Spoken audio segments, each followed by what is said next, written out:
Meanwhile, Judge Juan Merchan lashing out at Trump's attorney for claiming the Trump team is trying to abide by the gag orders. Scolding Todd Blanche, the judge said, "You're losing all credibility with the court." I'd say that's Juan Merchan projecting, wouldn't you? Merchan holding back on punishing Trump for breaking the gag order because he knows the optics of doing that would be so awful, and everything already looks awful. He knows it is outrageous to choose a jury from a 90% anti-Trump pool. He knows this case should be sent somewhere like Ohio. He knows it's crazy to scold the president for criticizing the jury after it came out of a pool like this. He knows how bad it all looks. They know they can't do anything. They have to let the man speak because of what they've done to him. Those who have bastardized our justice system for political reasons right now are getting exactly what they deserve. Joe DeGenova was a U.S. attorney in Washington, D.C. He joins me now along with Seamus Bruner, who investigates government corruption. Gentlemen, good to see you both. Joe, the redactions show the Biden's White House counsel was involved in the document drama as it was escalated to a criminal matter. How do you see this? What's your reaction? I see it as exactly what all of us have known from the beginning, that this is a manufactured prosecution constructed out of whole cloth. The cooperation between the archives, the White House, and the Justice Department is beyond unseemly. I was really fascinated over the weekend when Bill Barr said he was going to vote for Trump, Right. But he said something else that's much more important.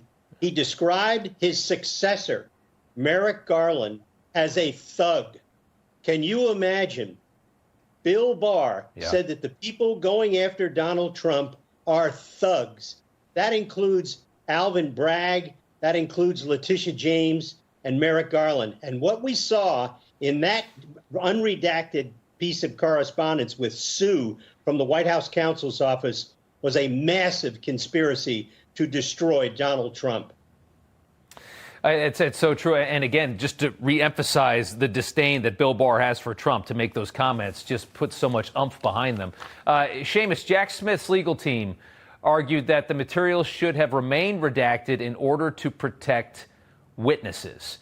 And we see this pattern. They exploit this method of redaction to cover up and conceal whatever abuses of power that they're administering here. And then they claim that it's to protect witnesses. What witnesses would have been protected if we didn't know what we just figured out?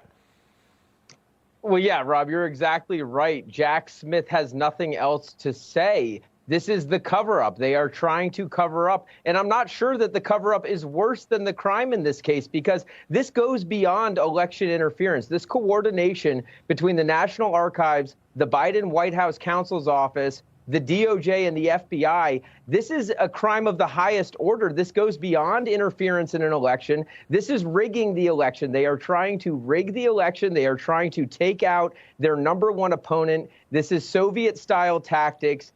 You can't, the hyperbole isn't good enough. This is extreme. It needs to be stopped. Jack Smith needs to be investigated, and the special counsel investigation needs to be disbanded. Yeah. Joe, another line from the now unredacted documents I wanted to show you. I want to see what you make of this. It says, in late September 2021, without disclosing that the National Archives had already drafted a referral letter and contacted DOJ, Deputy White House counsel Jonathan Sue asked one of President Trump's Presidential Records Act representatives to permit somebody who is person 40 to access notes from the Trump administration relating to records handling. I don't know if person 40 is from DOJ, but that confuses me. When you read that, what do you see? It shows cooperation.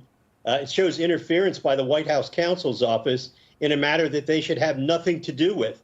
But they were clearly working with DOJ and communicating behind the scenes without telling the archives to get something done to get Donald Trump indicted.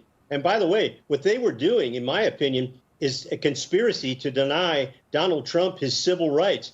I think one of the first things Trump should do after he finds an attorney general, if he's lucky enough to be elected, is impanel a special grand jury to investigate Jack Smith, Mr. Sue, and everybody else involved in the process of the referral from the archives. I believe crimes were committed during that process, and they need to be investigated. And I volunteer. Yeah. It'll be funny to watch everybody try and scream fascism when Trump tries to investigate what they've just done to him for the last couple of years. Seamus, where do you think? I mean, it seems like the judge in the Florida case, at least, is somewhat of a straight shooter and is playing it somewhat down the line. Which, what will happen with what we've learned today and what she's unmasked here by unredacting these documents?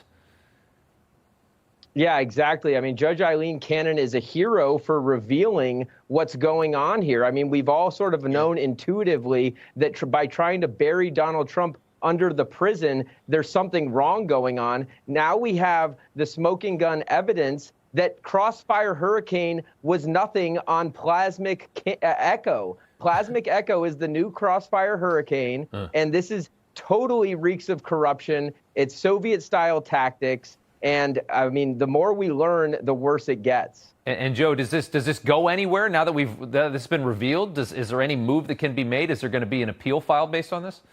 No, I think what they have to do is they have to use it in front of Judge Cannon to get more information, to file more motions.